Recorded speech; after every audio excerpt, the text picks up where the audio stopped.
উম্মে কুলসুম শিখা আপনি লিখেছেন, স্বামীর কাছে অনুমতি নিয়ে গ্রুপ লাগ করা কি গুনাহ হবে? যে বিষয়টি শরীয়ত জায়েজ করেনি সে বিষয়টি স্বামীর অনুমতি সাপেক্ষেও জায়েজ হবে না। নাজমুস সুলতান আপনি লিখেছেন, ফোনে কোরআনের অ্যাপ আছে, অনেক সময় ফোনে পা লেগে যায়, এতে কি গুনাহ হবে? না, এতে গুনাহ হবে না, কারণ আমাদের ভেতরে তো কোরআন আছে, অ্যাপে যেরকম সফট কপি আছে, আমাদের পক্ষেও তো সফট কপি আছে, তো আমাদের কারো গায়ে লাগলে কি গুনাহ হয়? গুনাহ হয় না, অতএব এখানে গুনাহ হবে না। কলি এই আইডি থেকে আপনি লিখেছেন, শুক্রবারে মসজিদে জুমা শেষ হওয়ার আগে ঘরে মহিলাদের জোহর আদায় করা উচিত না, এই কথাটা কতটুকু সত্যি? এটা সম্পূর্ণ ভিত্তিহীন কথা। ওয়াক্ত হওয়ার পরেই মেয়েরা সালাত আদায় করতে পারবেন। মসজিদে জামাত হলো কি হলো না জুমার, সেটার জন্য জুমার দিনে জোহর আদায় করার জন্য অপেক্ষা করার কোনো প্রয়োজন নেই। রাহিমা জাহান রাহি আপনি লিখেছেন, প্রসাব করার ক্ষেত্রে অনেক সময় ছিটা ফোটা কাপড়ে বা শরীরে লেগে যায়, অথবা লেগেছে কিনা সেই সন্দেহ থেকে যায়, তখন করণীয় কি?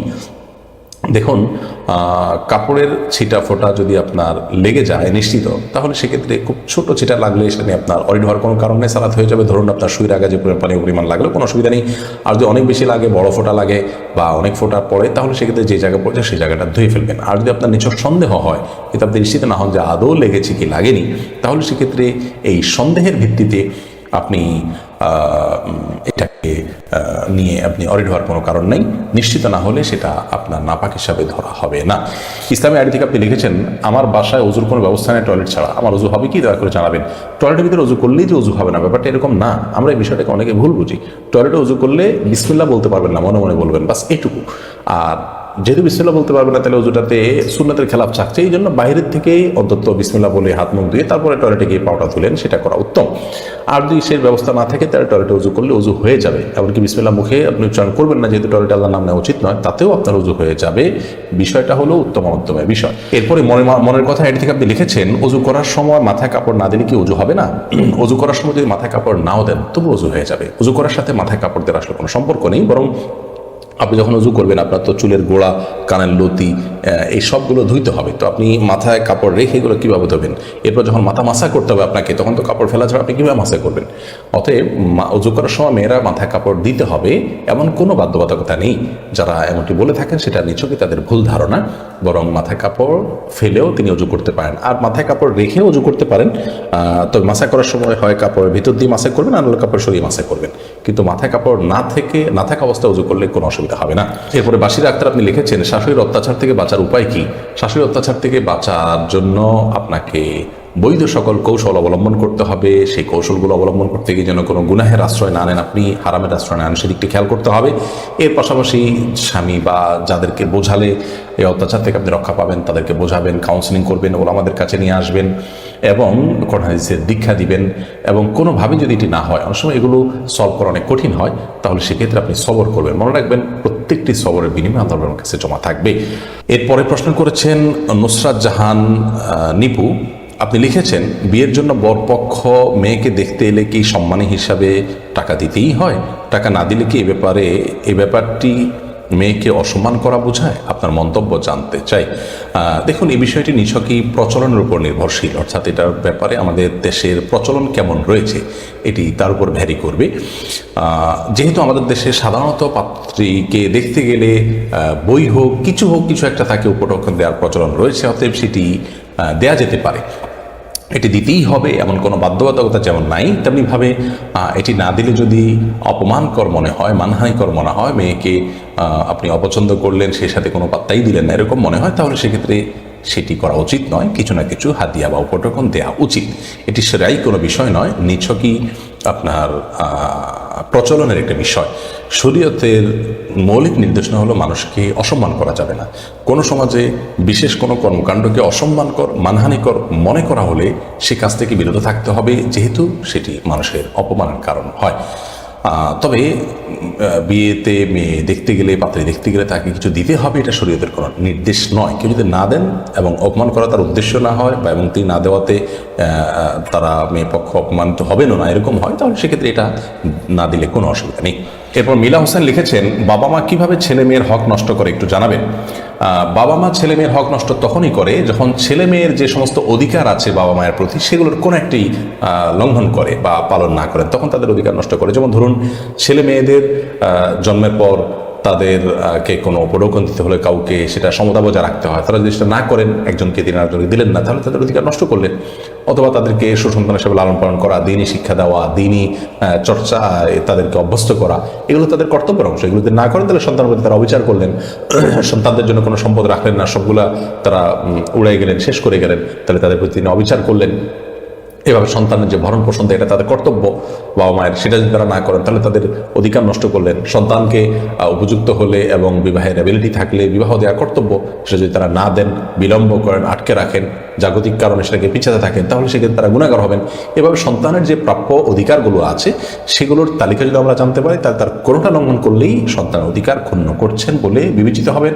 আমাদের সমাজে বাবা মার অধিকার ব্যাপারে আলোচনা হয় এবং সেটা বেশি হওয়া উচিত, ঠিক আছে, কিন্তু সন্তান অধিকার নিয়ে একেবারেই আলোচনা হয় না, যেটা অনুচিত। কারণ অনেক বাবা মা আছেন সন্তানের অধিকার লঙ্ঘন করছেন, নষ্ট করছেন, যার কারণে তারাও কিন্তু কিয়ামতের ময়দানে আল্লাহর কাছে জবাবদিহিতার মুখোমুখি হবে। প্রত্যেকেরই আপনার কিছু কর্তব্য আছে, কিছু অধিকার বা পাওনা আছে। অতএব বাবা মার যেরকম পাওনা আছে সন্তানের কাছে, আবার বাবা মার কর্তব্য আছে সন্তানের প্রতি, সেগুলো আদায় না করলে তারা গুনাহগার হবেন। আব্দুর রহমান সিয়াম আপনি লিখেছেন, আমি শুনেছি মেয়েদের হায়েজ নিফাস হওয়ার পর তাদের বিয়ে না হওয়া পর্যন্ত প্রত্যেক হায়েজ নিফাসের সময় বাবার গুনাহ হয়, এটা কি সত্য? না, এটা সম্পূর্ণ ভিত্তিহীন কথা। মেয়েদের মাসিক হওয়ার পর, অর্থাৎ তারা প্রাপ্তবয়স্ক হওয়ার পর বিয়ে না দিলে যতবার মাসিক হবে ততবার তারা গুনাহগার হবেন, এরকম কোনো কথা কোনো হাদিসে বর্ণিত হয়নি। তবে হ্যাঁ, বিবাহ প্রয়োজন ছাড়া এবং একান্ত যৌক্তিক কারণ ছাড়া বিলম্ব করা এবং অতিরিক্ত দুনিয়াদারি মানসিকতা থেকে বিবাহকে বিলম্ব করা, এটি শরীয়তের দৃষ্টিকোণ থেকে নাজায়েজ কাজ, অনুচিত কাজ। পিতামাতা, বাবা মা তাদের এই কাজটি করা অনুচিত, সেটি সম্পূর্ণ ভিন্ন বিষয়, কিন্তু তাই বলে তারা গুনাহগার হয়ে যাবেন কোনো কথা কোনো দিকে আসেনি।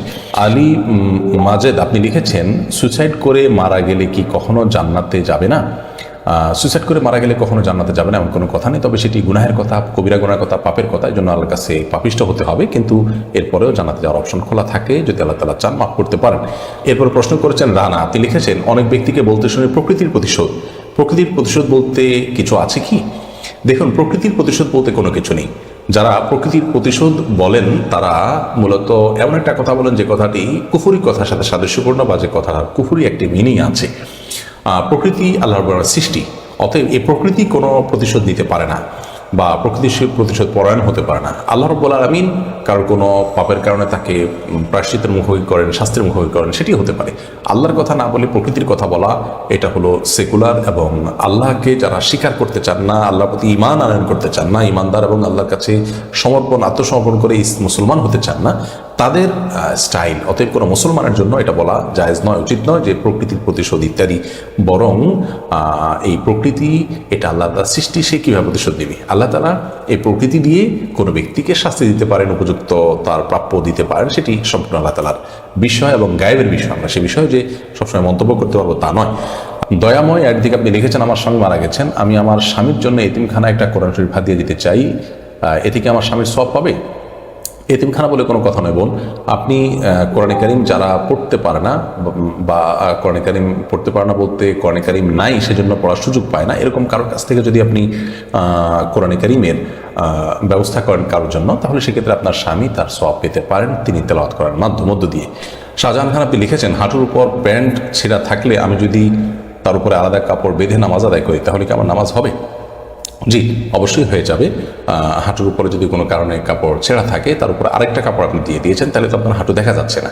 আপনার সতরের যে অংশ আছে সেটা ঢাকা গেলেই হলো। কি দিয়ে ঢাকলেন সেটা একান্ত আপনার বিষয়। একটা পোশাকে হচ্ছে না, তার উপর আরেকটা পোশাক পরেছেন, অথবা তালি দিয়েছেন, আরেকটা কাপড় দিয়ে আপনি ঢেকেছেন, যে কোনোভাবে ঢেকেছেন, তাতে আপনি দায়মুক্ত হয়েছেন। তবে ভালো কোনো পোশাক থাকলে এই ধরনের পোশাক পরে সালাত আদায় করা উচিত নয়। আল্লাহ রাব্বুল আলামিন সূরা আরাফের 31 নম্বর আয়াতে বলেছেন, ইয়া বানি আদম খুযু যিনাতাকুম ইনদা কুল্লি মসজিদ, প্রত্যেক সালাতের সময় হে আদম সন্তানেরা তোমরা সুন্দর পোশাক আশাক পরিধান করবে। এই দিকটা আমাদের খেয়ালে রাখতে হবে।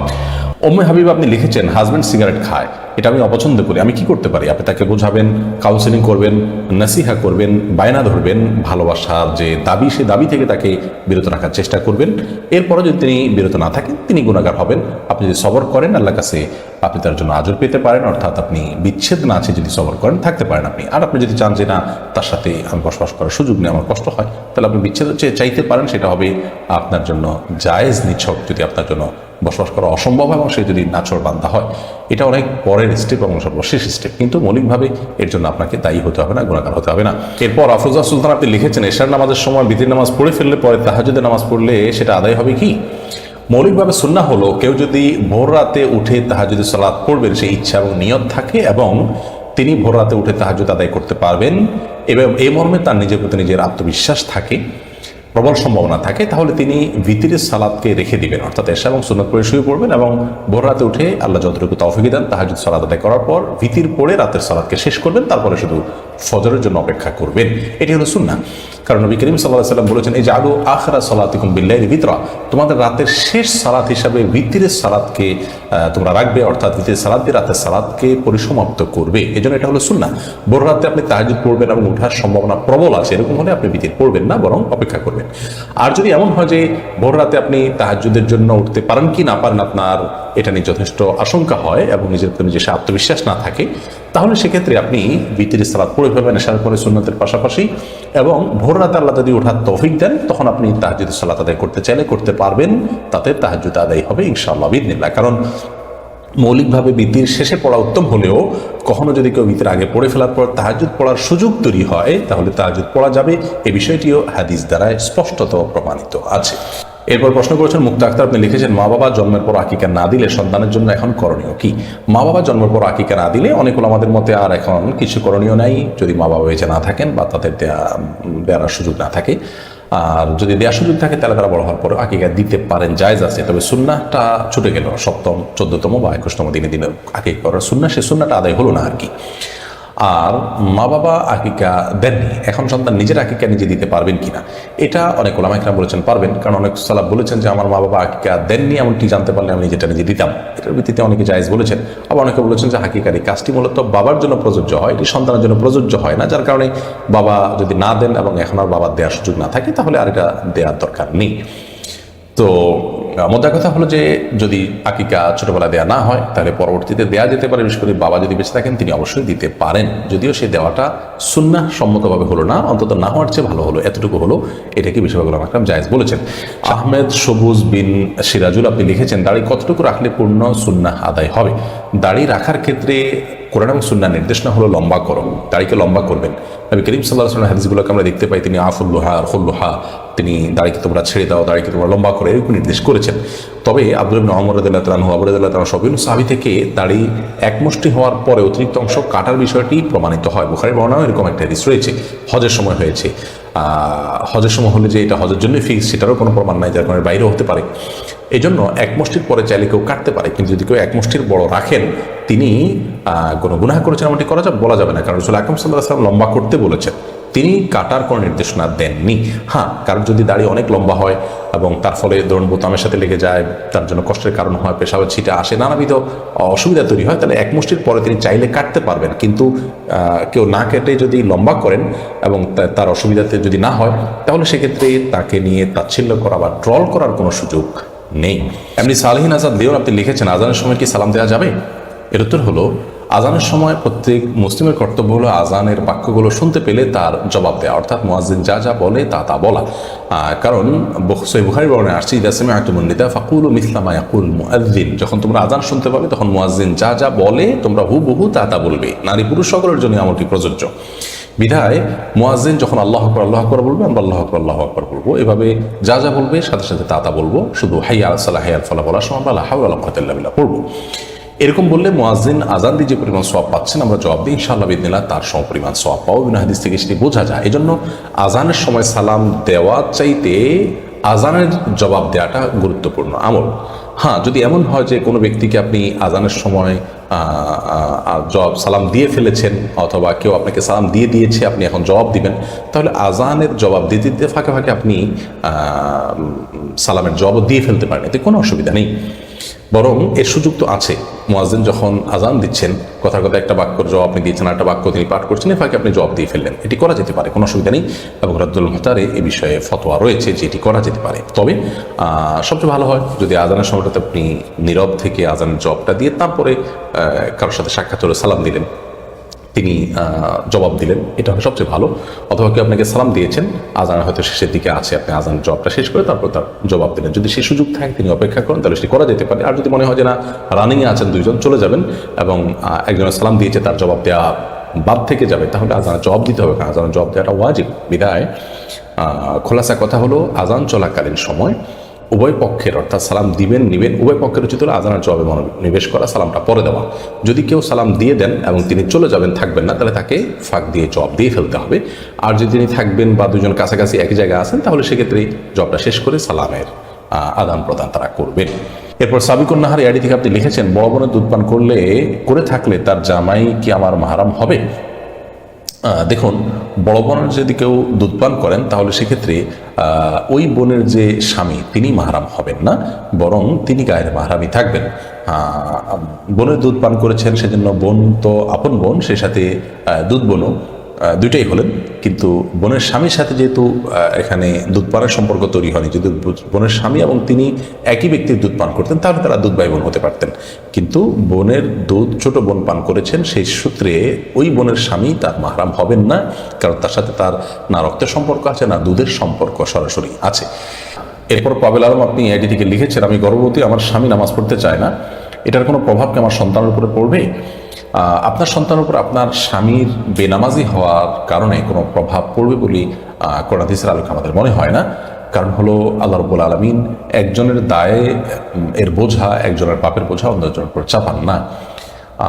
তবে অবশ্যই মা বাবার দিনদারি, তাদের তাকওয়া তাহারাত, বিশেষ করে মায়ের ব্যক্তিগত তাকওয়া চর্চা সন্তান গর্ভে থাকাকালীন সময়, এটার ইতিবাচক প্রভাব সন্তানের উপর পড়ে। কিন্তু তাই বলে জন্মদাতা বাপ তিনি খারাপ কাজ করলেও তার প্রভাব গিয়ে সন্তানের উপর এমন নয়।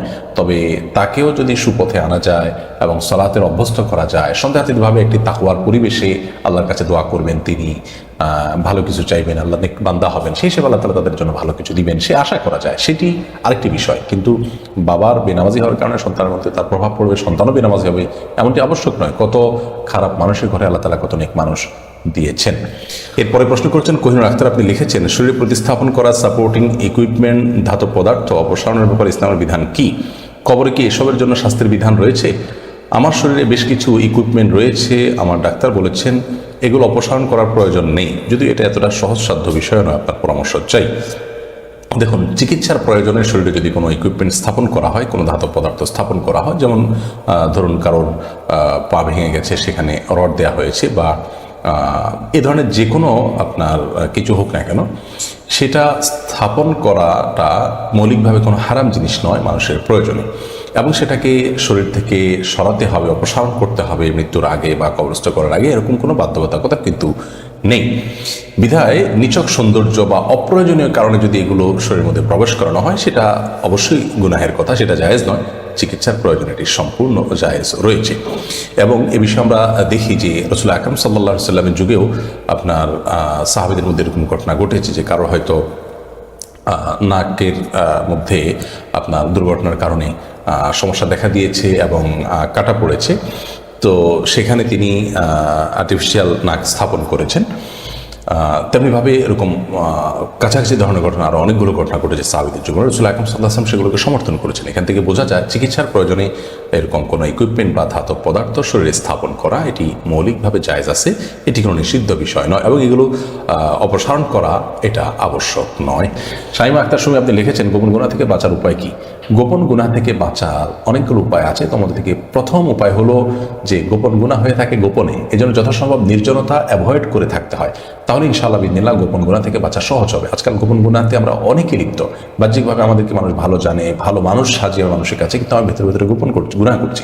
এই জন্য নির্জনে গেলে আপনার দ্বারা কিছু গুনাহ হয়, তাহলে আপনি নির্জনতা অ্যাভয়েড করবেন। যেই অ্যাপ আপনার কাছে থাকলে আপনি সেই অ্যাপের মাধ্যমে গুনাহে লিপ্ত হন, সেই অ্যাপটা আপনি ডিলিট করে ফেলবেন।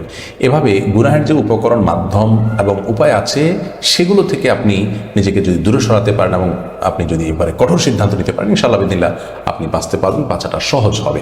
সেই সাথে আপনি ভালো পাওয়ারফুল তাকওয়াওয়ালা মানুষদের সান্নিধ্য আপনি অর্জন করবেন। এটি এই গোপন গুনাহ থেকে বাঁচার জন্য অত্যন্ত অত্যন্ত কার্যকর একটি উপায়। যাদের তাকওয়ার লেভেলটা অনেক উপরে, অনেক হাই, যারা অন্যতম কাছ থেকেও বেঁচে থাকার চেষ্টা করেন, এরকম মানুষগুলোর খুব বেশি সান্নিধ্য আপনি নেবেন, ইনশাআল্লাহ দিনে সহজ হবে।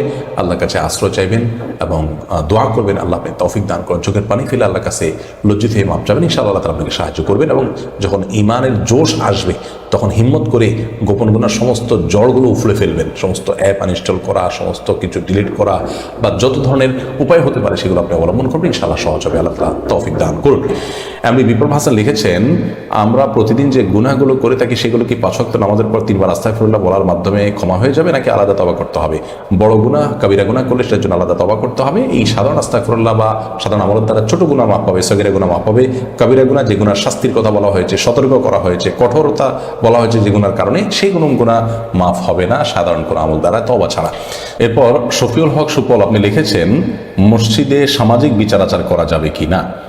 যদি মসজিদে বিচার আচার করা হয় নিছকই আল্লাহর রাব্বুল সন্তুষ্টির উদ্দেশ্যে, অর্থাৎ মানুষের মধ্যকার বিবাদ দূর করবার জন্য কিংবা ন্যায় বিচার প্রতিষ্ঠা করার জন্য, আল্লাহর নির্দেশনা অনুযায়ী, আল্লাহর আদেশ নিষেধ অনুযায়ী যদি মসজিদে কেউ বিচার, সালিস এবং মধ্যস্থতা, মীমাংসা ইত্যাদির উদ্যোগ নেন, তাহলে সেটা অবশ্যই জায়েজ আছে। কারণ এটি তখন জাগতিক কাজ দেখতে মনে হলেও এটি ইবাদতে পরিগণিত হবে। এবং নবী করিম সাল্লাল্লাহু আলাইহি ওয়াসাল্লাম মসজিদে নববীতেই কিন্তু বিভিন্ন বিবাদমান বিষয়ে মীমাংসা করেছেন, বিচার করেছেন, বিশ্লেষণ করেছেন, যার কারণে সেটি জায়েজ আছে। আর যদি বিচার আচার করাটা এটা জাগতিক একটি কাজ হয়, ধরুন যিনি বিচার করছেন তিনি এবং যারা বিচার চাচ্ছেন তারা, এটা নিছকই জাগতিক কাজ, এখানে আল্লাহর সন্তুষ্টি উদ্দেশ্য নয়, আল্লাহর নির্দেশনাকে অনুকরণ করা হয় না, বরং গতানুগতিক যে বিচার সেটা হয়, তাহলে সেক্ষেত্রে সেটা নিছকই জাগতিক কাজ, সেটি করার সুযোগ নেই। এই ধরনের প্রফেশনাল বিচার আচার করা মসজিদের মধ্যে জায়েজ হবে না। তবে হ্যাঁ, এটিকে যদি আপনার মানুষের মধ্যকার বিবাদ দূর করার উদ্যোগ হিসেবে করা হয়, কোন হাদিসের নির্দেশনা অনুযায়ী করা হয়, তাহলে সেটা অবশ্যই করা যাবে, কারণ সেটি একটি কল্যাণমূলক কাজ, নবী সাল্লাল্লাহু আলাইহি ওয়াসাল্লাম করেছেন। এরপর এলমা খন্দকার ঈশা আপনি লিখেছেন, ঘরের দেয়ালে আরবি হরফের ক্যালিগ্রাফি বা ডিজাইন করা কোনো দোয়া, যেমন আয়াতুল কুরসি, দোয়া ইউনুস ইত্যাদি টানানো জায়েজ আছে কি? এগুলো টানানোতে আমি মৌলিকভাবে খারাপ কিছু দেখি না। হারামাইনের বিভিন্ন দেয়ালে ও কোরআন কারীমের বিভিন্ন আয়াতের অংশ বিশেষ লেখা আছে, এবং আপনারা জানেন যে কাবার যে গিলাফ সেখানেও কোরআন কারীমের আয়াত লেখা আছে। তো কোরআন কারীমের আয়াত লেখা থাকলে সেটাকে ঝুলিয়ে রাখা, টাঙিয়ে রাখা সম্মানজনক পাবে, এটাতে কোনো দোষী কিছু দেখি না আমি। অনেকে বাধা দেন বা নিষেধ করেন, তারা কৃষি ভিত্তিতে নিষেধ করেন আমি জানি না। শরীয়তে কোনো কিছু নিষেধ করতে হলে তার কোনো ভিত্তি এবং রেফারেন্স থাকতে হয়। কোরআন কারীমের আয়াতকে উন্মুক্তভাবে দেয়াল লেখা থাকলো, সেটা দেখে আমি পড়লাম, মনে হলো আমার সেটার কথা, এটাতে কোনো অসুবিধা নেই। তবে হ্যাঁ, কোরআন আয়াতকে নিছক শোভাবর্ধনের উদ্দেশ্যে রাখলেন, জাস্ট আপনার সৌন্দর্যের জন্য রাখছেন সেটা নয়। যদি আপনি কোরআনের মহব্বতে, যে আমি এটা খোলা থাকলে দেখলে এটা পড়তে ইচ্ছা করবে, দেখেই পড়বো, এটা প্রতি মহব্বত বাড়বে, সেই জন্য আপনি করতে পারেন সম্মানের জায়গা থেকে। শাহরুল সুলতান আপনি লিখেছেন, পিতামাতা জীবিত থাকা অবস্থায় তাদের নামে কোনো কিছু দান করা যাবে কি? জীবিত অবস্থায় হোক আর মৃত অবস্থা হোক, আর্থিক দান একজন আরেকজনের তরফ থেকে করতে পারেন। অতএব আপনি আপনার বাবা মার তরফ থেকে চাইলে আপনি দান করতে পারেন তাদের জীবদ্দশায়, এমনকি বাবা মা কেন, অন্য যে কারোর তরফ থেকে আপনি কোনো গরিবকে, কোনো মাদ্রাসায় কিছু দান করলেন, যেমন আমার তরফ থেকে আপনি দিলেন, আপনার তরফ থেকে আমি দিলাম, যে আল্লাহ এটা অমুকের তরফ থেকে দিলাম, আল্লাহ এটা আপনি তার আমল নামে সব জমা করে দিলাম, আমি নিয়ত করে দিলাম তার আমল নামে সেটা জমা হবে ইনশাআল্লাহ। আর্থিক ইবাদত একজন আরেকজনের পক্ষ থেকে করে দিতে পারে।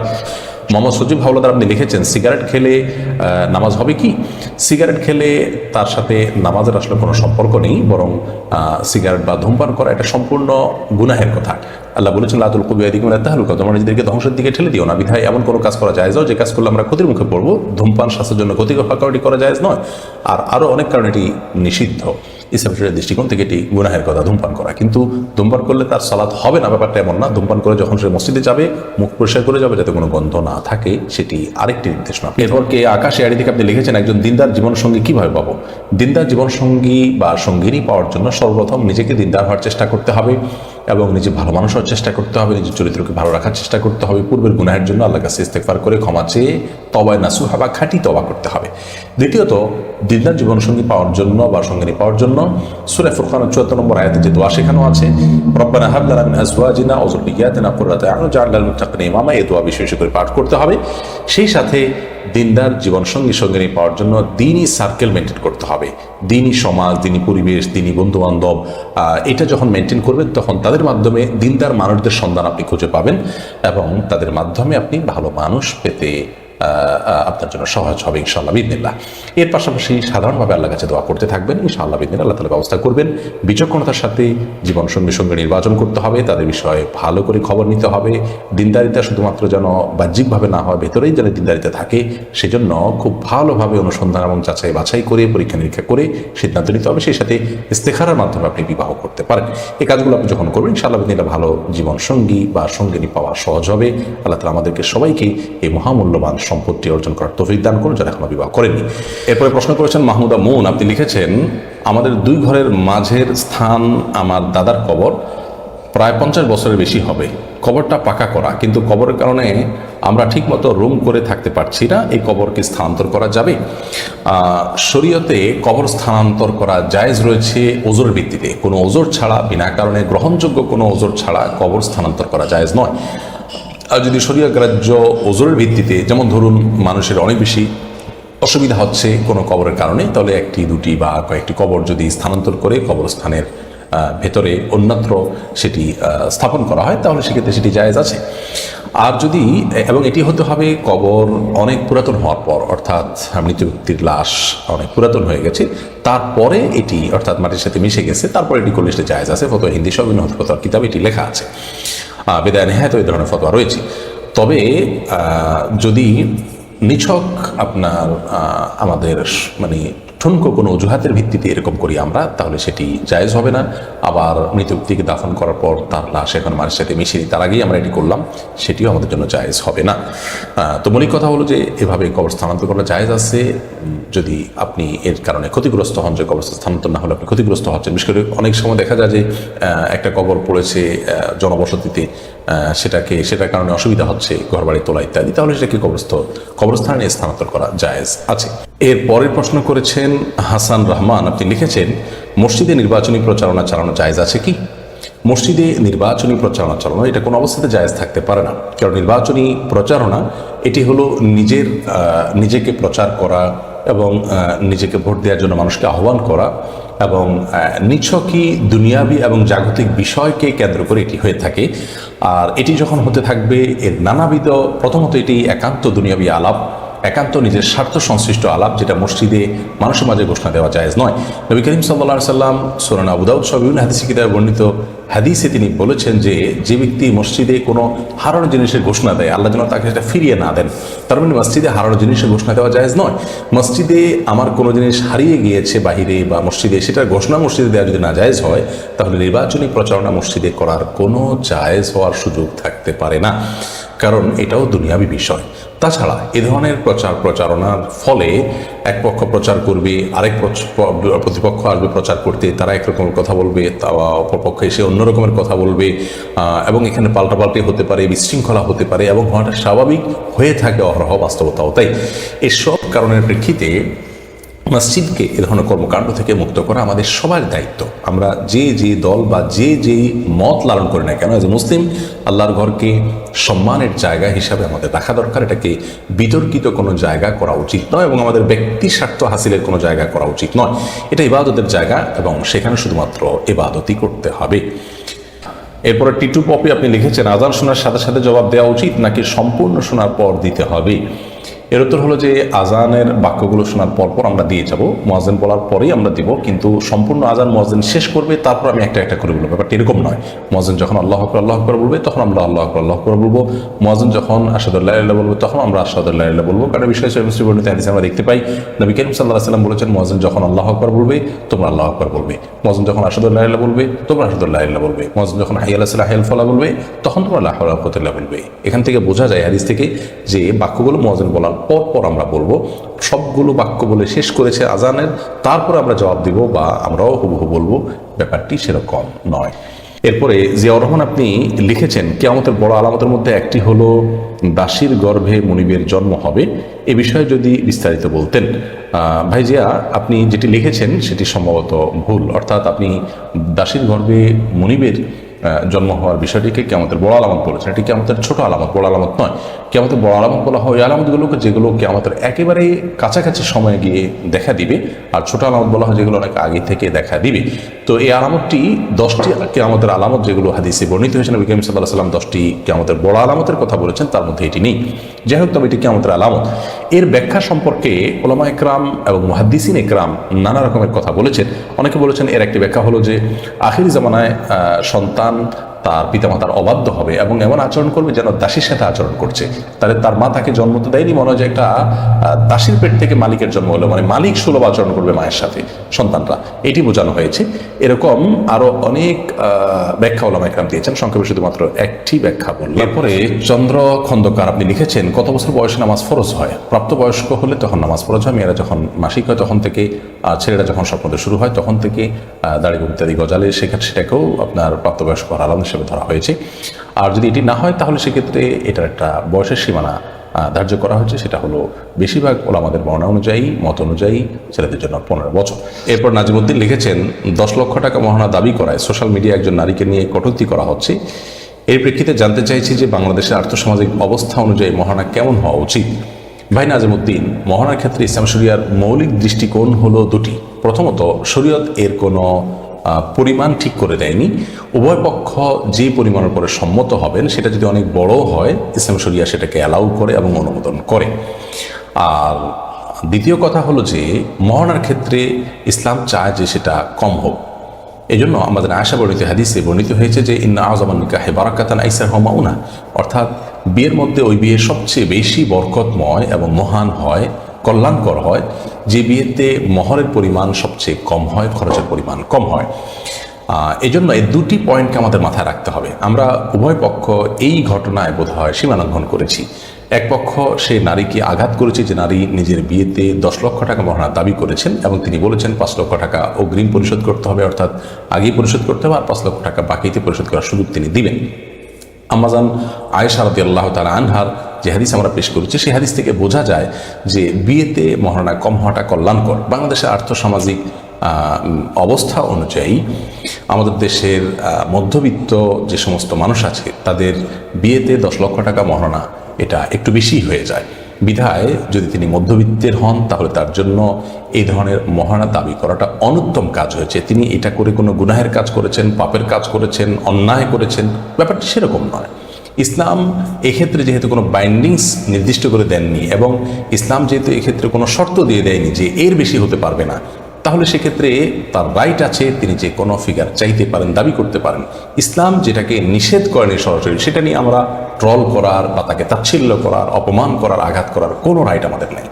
এক্ষেত্রে আমরা সীমালঙ্ঘন করেছি অনেকে। আল্লাহ তাআলা আমাদেরকে হেফাজত করুন। আর যদি যিনি দাবি করেছেন তিনি যদি মধ্যবিত্তের হয়ে থাকেন তাহলে সেক্ষেত্রে তিনি একটু বেশি চেয়েছেন, যে কাজটি তিনি অনুত্তম কাজ করেছেন। আল্লাহ রাব্বুল আলামিন মহর সম্পর্কে বলেছেন, ওয়াতুন নিসা সাদকাতিহিন্না নিহলা, তোমরা মেয়েদেরকে তাদের মহর পরিশোধ করো সন্তুষ্ট চিত্তে। বিধায় পুরুষরা মহরের ক্ষেত্রে সেই ফিগারের সাথে একমত হবেন নির্দিষ্ট কারোর সঙ্গে যখন বিয়ের কথা চলবে, তখন যেই মহরটা তিনি পরিশোধ করতে পারবেন, এবং মেয়ে পক্ষ ছেলের অ্যাবিলিটি অনুযায়ী সেটি দাবি করা উচিত এবং সেটিকে মাথায় রেখে দাবি করা উচিত। তাহলে মোট কথা হলো যে এক্ষেত্রে ভারসাম্য থাকতে হবে। বিয়েতে মহরের পরিমাণ অনেক বড় হলে সেটি ইসলাম শরীয়তের দৃষ্টিকোণ থেকে অনুত্তম কাজ, কিন্তু কেউ যদি সেটা করেন কেউ নিষেধ করার ইখতিয়ার রাখেন না। আর যদি কেউ উচ্চবিত্ত হয়ে থাকেন তাহলে সেক্ষেত্রে 10 লক্ষ 20 লক্ষ টাকা মহারণা ছেলে দেওয়ার অ্যাবিলিটি আছে, কোনো ব্যাপার নয়, সেক্ষেত্রে এটি ধার্য করাতে কোনো অসুবিধা নেই। এটি ভ্যারি করবে ব্যক্তির অবস্থার উপরে। মনে রাখা উচিত যে রাসূল আকরাম সাল্লাল্লাহু আলাইহি ওয়াসাল্লামের স্ত্রীগণের কারো মহর ছিল 500 দিরহাম, তার মেয়ে ফাতেমা রাদিয়াল্লাহু তাআলা আনহা মহর ছিল একটি লৌহবর্ম। এভাবে তখন তাদের অ্যাবিলিটি অনুযায়ী যদি 500 দিরহাম দিয়ে থাকেন, আজ মানুষের যে জীবনযাত্রা সেটা অনেক উন্নত হয়েছে, এখন মানুষ অনেক খরচ করে আলহামদুলিল্লাহ। তো মহরের ক্ষেত্রে সে তার অ্যাবিলিটি অনুযায়ী যদি তিনি স্ত্রীকে দেন তাহলে সেটি কোনো নিন্দনীয় বিষয় নয়। অবশ্যই তার অবস্থা অনুপাতে, অর্থাৎ পাত্রপাত্রী উভয়ের অবস্থা অনুপাতে মহরের ফিগারটা হওয়া উচিত, সেটা তার চাইতে অনেক বেশি হওয়া উচিত নয় এবং কাম্য নয়। আর কোনো মেয়ে যদি দাবি করে যে আমার বিয়ের আগেই মহারণা পরিশোধ করে দিতে হবে বা বিয়ের সময় দিয়ে ফেলতে হবে পুরোটা বা অর্ধেক, তো সে রাইটও তার আছে। স্বয়ং ফাতেমা রাদিয়াল্লাহু তাআলা আনহার বিয়ের সময় মহরের ব্যাপারে তিনি এসে কিন্তু দাবি করেছেন যে তার মহারণা আগে পরিশোধ করে দিতে হবে এবং সে পরিশোধ করাও হয়েছে। অতএব নারীর সে অধিকার আছে। এটা নিয়ে আমরা যারা ট্রল করছি, তাচ্ছিল্য করছি, তারা অন্যায় করছি। আর যেমন এটি দাবি করছেন তিনি যদি মধ্যবিত্তের হয়ে থাকেন এবং তিনি যে ধরনের পাত্র এক্সপেক্ট করেন বা আশা করেন সে ধরনের পাত্র যদি সাধারণত মধ্যবিত্তের হয়ে থাকে তাহলে সেক্ষেত্রে 10 লক্ষ টাকা একটু বেশি হয়ে যায়। এক্ষেত্রে আমাদের সবাইকেই যথাসম্ভব শরীয়তের সীমানার মধ্যে আসতে হবে, অর্থাৎ মহরের ক্ষেত্রে সীমা লঙ্ঘন করা যাবে না, অনেক বেশি ফিগারে মহর ধার্য করা যাবে না। আজকাল মহর তো আমাদের দেশে শুধুমাত্র সব হয়ে গেছে, 10 লাখ 20 লাখ 50 লাখ ধার্য করতে হয়। এটাকে বিবাহের আমরা গ্যারান্টি মনে করছি, যেটি নিছকই বোকামি এবং ভুল ধারণা।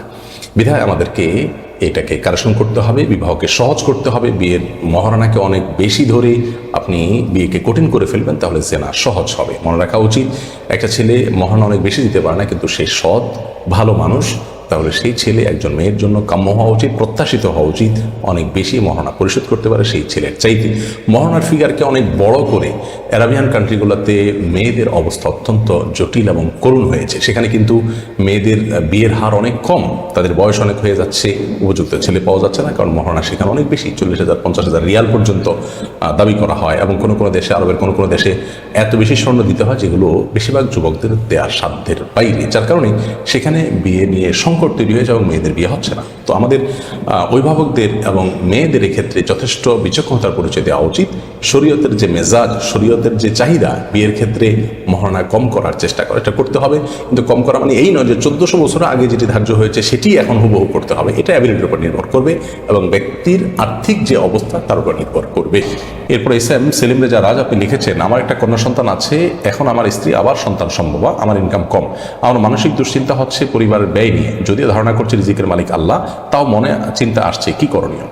দেখুন, আল্লাহ রাব্বুল আলামিন রিজিকের মালিক, এটি যদি নিশ্চিত আমরা বিশ্বাস করি, ঈমান যদি আমাদের সুদৃঢ় থাকে, শক্ত সবল থাকে, তাহলে সেক্ষেত্রে আর এটা নিয়ে আমাদের দুশ্চিন্তা করার কোনো কারণ নেই। দুশ্চিন্তা হয় তখনই যখন আমাদের ঈমান দুর্বল থাকে। বিধায় এ বিষয়ে কাউন্সেলিং করতে হবে, নিজেকে বোঝাতে হবে এবং ঈমান বৃদ্ধি হয়। আল্লাহ তাআলার রিজিকের ঘোষণা সম্বলিত আয়াতগুলো প্রত্যেকে মিথ্যা বলার জন্য গুনাহ হবে। দেখুন, আল মুস্তাশার মুক্তামান হাদিসে আসছে, যার কাছে পরামর্শ চাওয়া হয়, কোনো বিষয়ে কেউ সিদ্ধান্ত নেবেন, সে বিষয়ে পরামর্শ চেয়েছেন, যার কাছে পরামর্শ চেয়েছেন তার কাছে এই পরামর্শটা আমানত থাকে। তিনি যদি সেখানে কোনো প্রকার মিথ্যা তথ্য দেন এবং প্রতারণা করেন, তাহলে তিনি গুনাহগার হবেন। বিধায় বিয়েতে পাত্র বা পাত্রী যে কোনো একজনের পক্ষ থেকে যদি বাড়িয়ে বলা হয় তার গুণ, তার বৈশিষ্ট্যের ব্যাপারে, এবং বাড়িয়ে বলার কারণে কেউ হয়তো আকৃষ্ট হয়ে সেখানে বন্ধনে আবদ্ধ হলো, তাহলে সেখানে স্পষ্ট তার সঙ্গে প্রতারণা করা হলো এবং গুনাহ হলো। এই গুনাহটি আমরা অনেকেই করে থাকি, এটি জায়েজ নয়, বরং বাস্তব যে তথ্য, সঠিক যে তথ্য, সেই তথ্য সরবরাহ করতে হবে তাদেরকে, যাতে করে তারা সঠিক সিদ্ধান্তে উপনীত হতে পারে। এক্ষেত্রে বাড়িয়ে বললে সেটি অবশ্যই গুনাহের কারণ হবে, মিথ্যা হবে, প্রতারণা হবে। এরপরে যে আরিফা সুলতানা জান্নাতি আপনি লিখেছেন, আমাদের দেশে এখন ধর্মের বোন, ধর্মের ভাই, ধর্মের ছেলে মেয়ে বানায়, এ ব্যাপারে ইসলাম কি বলে? দেখুন, ধর্মের ভাই বোন বা ধর্মের ছেলে মেয়ে, ধর্মের বাবা মা বলতে কোনো কিছু ইসলামে নেই, এটি আমাদের বানানো এবং মনে করা বিষয়। যাদেরকে আপনি ধর্মের ভাই বানাচ্ছেন, তারা যদি আপনার আপন ভাই না হন, তাহলে সেক্ষেত্রে এটা অধর্মের ভাই হবে। তাদের সাথে পর্দার বিধান আল্লাহর প্রযোজ্য হবে। ধর্মের ভাই বানিয়ে তাদের সাথে পর্দা না করার, দেখা সাক্ষাৎ করার প্রচলন আমাদের সমাজে রয়েছে। একইভাবে ধর্মের বাবা বলে তার সাথে আর কোনো পর্দার বালাই রাখা হচ্ছে না। এগুলোর ফলশ্রুতিতে পরবর্তীতে অনেক অনভিপ্রেত এবং অনাকাঙ্ক্ষিত ঘটনা ঘটছে, বিব্রতকর পরিস্থিতির মুখোমুখি হতে হচ্ছে। এরকম ঘটনা আমরা সবাই কম বেশ জানি। যার কারণে কোনো কিছু ঘটুক আর না ঘটুক, আল্লাহ রাব্বুল আলামিন মাহারামের যে তালিকা দিয়েছেন তার বাইরের সবাই গায়রে মাহারাম। তারা কখনো আমাদের আপন ভাই বোন, ছেলে মেয়ে, বাবা মায়ের মতো হতে পারেন না। তাদের সাথে শরীয়তের সমস্ত পর্দার বিধান প্রযোজ্য। বিনা প্রয়োজনে তাদের সাথে খাতির দুস্তি মেয়েরা করবেন না বা ছেলেরা মেয়েদের সাথে করবেন না।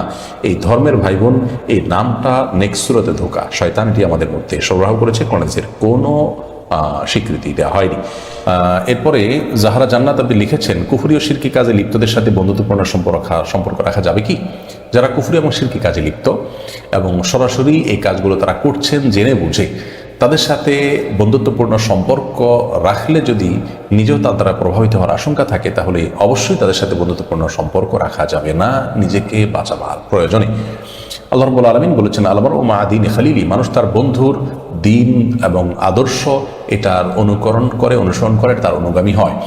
অতএব ফালিয়ানজুর আহাদুকুম মা ইউখাল, তোমাদের কে কার সাথে বন্ধুতা করছে তোমরা সেটি খেয়াল করো। এই জন্য শিরকে কুফরিতে লিপ্ত ব্যক্তিকে বন্ধু বানানো উচিত নয়। তবে হ্যাঁ, যদি তার সাথে বন্ধুতাপূর্ণ সম্পর্ক থাকলে তাকে নাসিহা করা যায়, দাওয়াত দেওয়া যায় এবং নিজে তার প্রভাব দ্বারা প্রভাবিত হওয়ার আশঙ্কা না থাকে, তাহলে সেক্ষেত্রে বন্ধুত্বপূর্ণ সম্পর্ক রাখা যেতে পারে, সেটি দাওয়াতের উদ্দেশ্যে। অন্যথায় ওয়ালা এবং বারার দাবি হলো এ ধরনের মানুষকে বন্ধু হিসাবে গ্রহণ না করা। সাদিয়া সরকার আপনি লিখেছেন, লম্বা হওয়ার কোনো দোয়া আছে কি? খাটো হওয়ার কারণে আমার বিয়ে বিলম্বিত হচ্ছে। আল্লাহ তাআলা সহজ করুন আপনার বিয়ের বিষয়টি, বোন আমরা দোয়া করি। আর আপনাকে বলছি যে লম্বা হওয়ার জন্য সুনির্দিষ্ট কোনো দোয়া কোন হাদিসে বর্ণিত হয়েছে বলে আমাদের জানা নেই। তবে আপনি সাধারণভাবে আল্লাহর কাছে দোয়া করতে পারেন যেন আল্লাহ তাআলা আপনার বিয়েকে ত্বরান্বিত করেন এবং সহজ করেন। আর মনে রাখবেন যে লম্বা হওয়ার দোয়া করলেই যে আপনার বিয়ে হয়ে যাবে ব্যাপারটি সেরকম নয়। দোয়ার ক্ষেত্রে আমাদেরকে বিচক্ষণতার পরিচয় দিতে হবে, শরীয়ত আমাদেরকে সে নির্দেশই করেছে। অনেকে আল্লাহর কাছে চান যে আল্লাহ আমার এত টাকা যেন হয়, তো এত টাকা হলেই যে আপনি সুখী হবেন ব্যাপারটি তো সেরকম না। এত টাকা হলো, তার চেয়ে বেশি টাকা খরচের ব্যবস্থা হয়ে গেলো, তাই লাভ কি? একজন আল্লাহর কাছে দোয়া করেছেন, আল্লাহ আমার যেন এমন জীবন আসে যে আমার 2 হাত ভর্তি টাকা থাকে এবং আমার আশেপাশে শুধু মেয়ে আর মেয়ে থাকে। তো সেই ভদ্রলোক দেখা গেল যে কোনো একটা কলেজের আপনার বাসের হেল্পারে চাকরি পেয়েছে, 2 হাত ভর্তি টাকা থাকে, সেটা মানুষের আশেপাশে মেয়েরা আছে, মেয়েরা কলেজের ছাত্রী। তো এই ধরনের দোয়া অহেতুক দোয়া, এ ধরনের দোয়া কোনো যৌক্তিক দোয়া নয়। আপনি দোয়া করবেন, আল্লাহ আমাকে সুখ শান্তি দেন, আমাকে ভালো জীবন সঙ্গিনী দেন। আল্লাহ তাআলা তার জন্য যা দরকার সেটি ব্যবস্থা করবেন, আপনার দোয়া যদি শর্ত পূরণ করে করতে পারেন। অতএব লম্বা হলেই যে আপনার বিয়ে হয়ে যাবে সেরকম নয়। অতএব লম্বা হওয়ার দোয়া না করে আপনি আল্লাহর কাছে দোয়া করবেন যাতে আপনার সমস্যার সমাধান হয়। আপনি যে অবস্থা আছেন সে অবস্থা থেকেও তো আল্লাহ তাআলা আপনার বিয়ের ব্যবস্থা করতে পারেন। এছাড়া এমনিতে একজন মানুষের সাধারণ যে আপনার দৈর্ঘ্য থাকে বা লম্বা থাকেন, কিন্তু তার থেকে লম্বা হওয়ার জন্য ব্যায়ামের কথা অনেকে বলা হয়ে থাকে। সেগুলো সংশ্লিষ্টদের সাথে আলাপ আলোচনা করে সেগুলো যৌক্তিক হলে সেগুলো থেকে আপনি উপকৃত হতে পারেন, সেটা সম্পূর্ণ আরেকটি বিষয়। এরপরে প্রশ্ন করেছেন মালিসি বিনতে মালিক, আপনি লিখেছেন, আমার ছোট মেয়ে প্রায় নামাজ পড়ার সময় জায়নামাজে গড়াগড়ি করে, এতে কি গুনাহ হবে? বাচ্চা শিশুরা যদি জায়নামাজে গড়াগড়ি করে আমাদের সালাত আদায়ের সময় কিংবা জায়নামাজের সামনে উঠা বসা করে বা আমাদের শরীরে তারা উঠা বসা করে, কোলে উঠে বা গায়ে টাচ করে ইত্যাদি, মানে এক কথা যেটাকে আমরা সালাতের সময় ডিস্টার্ব বলে থাকি, এরকম কি যদি কোনো ছোট শিশু করে তাহলে সালাতে কোনো অসুবিধা হবে না, বরং সেটাকে সহনশীলতার সাথে দেখাটা উচিত। হ্যাঁ, যদি এমন হয় কোনো ছোট শিশু এত বেশি ডিস্টার্ব করবে যে সালাতের মনোযোগই নষ্ট হয়ে যেতে পারে, তাহলে সেক্ষেত্রে সেটি যেন না হয় সেই ব্যবস্থা নেওয়া উচিত, কাউকে দিয়ে সে বাচ্চাকে ধরে রাখার ব্যবস্থা করা উচিত। নবী করিম সাল্লাল্লাহু আলাইহি ওয়াসাল্লামের সালাতের সময় তার হাসান হোসেন রাদিয়াল্লাহু তাআলা আনহুমা, তার 2 নাতি তার কাঁধে উঠে পিঠে উঠে বসেছেন, এমনটিও বর্ণিত আছে। তিনি তারপরে যে তার মেয়ে ফাতেমা রাদিয়াল্লাহু তাআলা আনহাকে বকা দিয়েছেন, এরকম কোনো বর্ণনা পাওয়া যায় না। তার মানে বাচ্চাদের এই ধরনের সহজাত যে আপনার ডিস্টার্ব, এটাকে সহ্য করার মতো মানসিকতা থাকতে হবে, এতে কোনো সালাতের অসুবিধা হবে না। বাচ্চা সালাতের মধ্যে আসবে বা আপনার জানামাজে গড়াগড়ি খাবে, এটি নাজায়েজ বা গুনাহের কোনো বিষয় নয়। তবে আবারও বলছি, যদি খুব বেশি ডিস্টার্ব হয়, কিছু বাচ্চা আছে যে অনেক বেশি ডিস্টার্ব করে, সে হয়তো যে কোনোতে পেশাব করে দিতে পারে বা আপনার অনেক বেশি আপনার সালাতের মনোযোগ নষ্ট করে দিতে পারে। অনেক লোক আছে যে সালাতে মনোযোগ রাখতেই পারে না কোনোভাবে। তো এই ধরনের পরিস্থিতিতে সেই বাচ্চাকে যাতে অন্য কেউ নিয়ন্ত্রণ করে সেই ব্যবস্থা রাখাটাই উচিত। এরপর প্রিন্স ফারুক, আপনি লিখেছেন, সুদখোরকে দান করলে দান কবুল হবে কি না? দান আপনি যে কোনো ব্যক্তিকেই করতে পারেন। আল্লাহ রাব্বুল আলামিন যখন কোনো দান আপনি করবেন, সেটা ইখলাসের সাথে যদি করেন, হালাল উপার্জন থেকে করবেন, তখন আল্লাহ তাআলা সেটা কবুল করবেন। সেটা কোনো খারাপ মানুষের জন্য করলেও হতে পারে, অমুসলিমকে দান করলেও সেটা কবুল হতে পারে। বিধায় সুদখোর হলে তাকে দান করলে কবুল হবে না, এরকম না। বিশেষ করে সুদখোরকে যদি দান করে সুদ থেকে মুক্ত করার চেষ্টা করেন, সেটা তো আরও বেশি সওয়াবের কাজ হবে ইনশাআল্লাহ বিইذনিল্লাহ। রাবিয়া রহমান, আপনি অস্ট্রেলিয়া থেকে 2টি প্রশ্ন করেছেন। প্রথম প্রশ্ন হলো, আপনার ওযু থাকা অবস্থায় যদি ঘুমের তন্দ্রা ভাব আসে তাহলে কি পুনরায় ওযু করতে হবে? ওযু থাকা অবস্থায় যদি ঘুমের তন্দ্রা ভাব আসে আর আপনি কোনো কিছুর সাথে হেলান দেওয়া অবস্থায় না থাকেন কিংবা চিত হয়ে শুয়ে না থাকেন, তাহলে সেক্ষেত্রে আপনার ওযু ভাঙবে না। বসে বসে যদি আপনি ঝিমান এবং সেই ঝিমুনির ফলে যদি আপনি এদিক সেদিকে হালকা ঢলেও যান, তাতেও আপনার ওযু ভঙ্গ হবে না। তবে হ্যাঁ, ঝুমুতে যদি আপনি পড়ে যান তাহলে ওযু ভঙ্গ হয়ে যাবে, অথবা হেলান দিয়ে যদি ঝিমিয়ে পড়েন তাহলে ওযু ভঙ্গ হয়ে যাবে। আর যদি চিত হয়ে শুয়ে আপনি আপনার ঝিমিয়ে পড়েন, তাতে ওযু ভঙ্গ হয়ে যাবে। অন্যথায় বসে বসে ঝিমালে ওযু ভঙ্গ হবে না। আর দ্বিতীয় প্রশ্ন হলো, আপনার পবিত্র কোরআন পাঠ করার সময় যদি ছোট বাচ্চারা কোরআন ধরে বা ছুঁয়ে দেয়, তাহলে কি কোনো গুনাহ হবে বাচ্চার? বা আমার নিজের বাচ্চার তো গুনার প্রশ্নই নেই, কারণ তার কোনো খাতাই খোলেনি, প্রাপ্তবয়স্ক করার পর্যন্ত তার কোনো জবাবদিহিতাই নেই। আর আপনারও গুনাহ হবে না, কারণ হলো বাচ্চার জন্য কোরআন ওযু সহকারে স্পর্শ করার এই নির্দেশ তার জন্য প্রযোজ্য নয়, এটি প্রাপ্তবয়স্কের জন্য। আল্লাহ সমস্ত নির্দেশ প্রাপ্তবয়স্কের জন্য প্রযোজ্য, তার জন্য প্রযোজ্য নয়। তারপরেও কোরআনের অপমান হতে পারে, ছিঁড়ে ফেলতে পারে, সে এরকম হতে পারে, পানি ঢেলে দিতে পারে, এরকম যদি হয় তাহলে সেক্ষেত্রে তার নাগাল থেকে কোরআনকে আপনি দূরে রাখবেন। এমনিতে সে কোরআন ধরলে যে আপনি গুনাহগার হয়ে যাবেন, এটি সেরকম নয়। শাহিদ, আপনি লিখেছেন, আমি আমার চোখকে সর্বোচ্চ চেষ্টা করি হেফাজত করার, কিন্তু ইদানিং রাতে আমি মোবাইলে আসক্ত হয়ে গেছি কিছুটা। আগে আমার প্রায় প্রতিদিনই তাহাজ্জুদের নামাজ পড়তাম, কিন্তু ইদানিং পড়তে পারছি না, মিস হয়। এখন আমার তো মনে হচ্ছে আল্লাহ কি কোনো কারণে আমার উপর নারাজ হয়ে গেছেন কি না। ভাই শাহেদ, এটার কারণে আপনি আল্লাহর প্রতি যে ভয় আপনার কাজ করছে, সে ভয়টা ইমানের দাবি। এবং ঠিকই আমিও মনে করছি যে আল্লাহ রাব্বুল আলামিন ইবাদতের তৌফিক নিয়ে যান এবং তৌফিক সরিয়ে দেন তখনই যখন আমাদের কোনো কারণে আল্লাহ তাআলা নারাজ হন। এটি হওয়ার সম্ভাবনা আছে, উড়িয়ে দেওয়া যায় না। বিধায় আপনি নতুন করে আল্লাহর সাথে সম্পর্ককে বিল্ড আপ করার চেষ্টা করুন, তওবা করুন এবং ফিরে আসুন। এবং মোবাইলের আসক্তির কারণে যদি তাহাজ্জুদ মিস হয়, এটার চাইতে ক্ষতিগ্রস্ত হওয়ার আর কোনো বড় নজির খুঁজে পাওয়া কঠিন। এই জন্য এই মোবাইলের এডিকশনের বিরুদ্ধে নিজের বিরুদ্ধে নিজেকে সংগ্রাম করতে হবে এবং যথাশক্তি চালিয়ে যেতে হবে। আল্লাহ তাআলা আপনাকে সাহায্য করুন, ইমানের শক্তি দেন, হিম্মত দেন, সাহস দেন যেন আপনি এগুলো ছাড়তে পারেন। আদিবা সিনথিয়া আপনি লিখেছেন, আমি বুঝতে পারছি আমি আগে অনেক পাপ করেছি, কিন্তু আমি এখন তার জন্য অনুতপ্ত। মনে সবসময় ভয় থাকে আল্লাহ আমায় মাফ করবেন কিনা। আমি প্রায় সময় ডিপ্রেশনে থাকি, এখন করণীয় কি? বোন, অতিরিক্ত ডিপ্রেশন শয়তান আমাদের মধ্যে সৃষ্টি করে আমাদেরকে আল্লাহ প্রতি নিরাশ করাবার জন্য।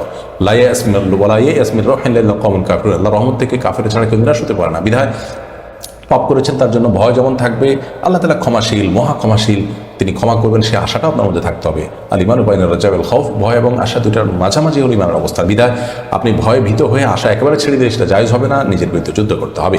শরীফ আইডি থেকে আপনি লিখেছেন, কোনো এক বাবার ইচ্ছে তার যদি একটা ছেলে হয় তাহলে তাকে কোরআনের হিফজ লাইনে পড়াবে। আল্লাহর ইচ্ছা একটি ছেলে হয়েছে, কিন্তু ছেলের মা তাকে হিফজ পড়াতে রাজি নন। এমত অবস্থায় সন্তানের মাকে বোঝানোর পরও না মানলে সন্তানের বাবার করণীয় কি? হিফজ পড়াবেন সন্তানকে, এরকম শুধু নিয়ত করেছেন। এরকম যদি হয় তাহলে সে নিয়ত কোনো কারণে যদি পূরণ করতে না পারেন, তিনি গুনাহগার হবেন না। এর জন্য বিশেষ কোনো কাফারা বা ক্ষতিপূরণ তাকে দিতে হবে না। যদি তিনি মানত করে থাকেন যে আমার এই কাজটি হলে এই কাজটি করবো, তখন মানত পুরা করাটা মৌলিকভাবে ওয়াজিব হয়, আবশ্যক হয়। সেটি পুরো না করলে তখন তাকে কাফারা দিতে হয়।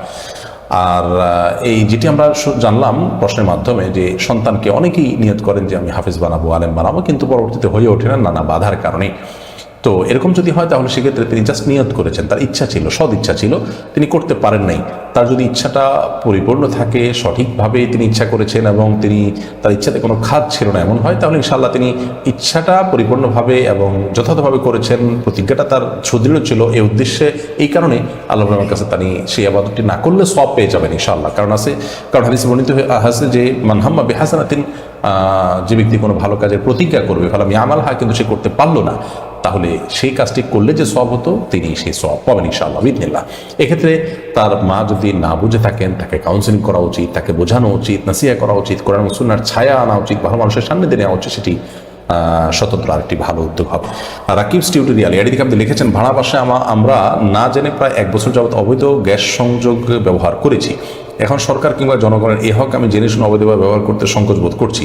অবৈধ গ্যাস সংযোগ ব্যবহার করে প্রতি মাসে আমাকে 950 টাকা দিতে হয়েছে, যে টাকাটা সরকার না পেয়ে স্থানীয় দালাল বা প্রভাবশালীদের পকেটে যায়। এমত অবস্থায় এই গ্যাস আমার জন্য ব্যবহার করলে কি হালাল হবে নাকি হারাম হবে? অবশ্যই ভাইরা কি বল, আপনার জন্য এটি হারাম হবে, যার কারণে এটিকে আপনাকে বর্জন করতে হবে। বর্জন করার মতো ইমানের সাহস আপনার থাকতে হবে। ইতিপূর্বে যেটি করেছেন এর জন্য ইস্তেগফার করবেন এবং সরকারের ক্ষতিপূরণ করার সুযোগ থাকলে সেটি করবেন। বাকি আপনার জন্য এই কাজটি সন্দেহাতীতভাবে হারাম, এতে কোনো সন্দেহ নেই। আপনি তো ঠিকই দিয়ে দিচ্ছেন এটি বললে হবে না, আপনি জানেন যে মালিক পাচ্ছে না, অন্যরা প্রতারণা করছে, আপনি তাদেরকে সহায়তা করার সুযোগ নেই, বরং এই ভাষা পরিবর্তন করতে হবে প্রয়োজনে।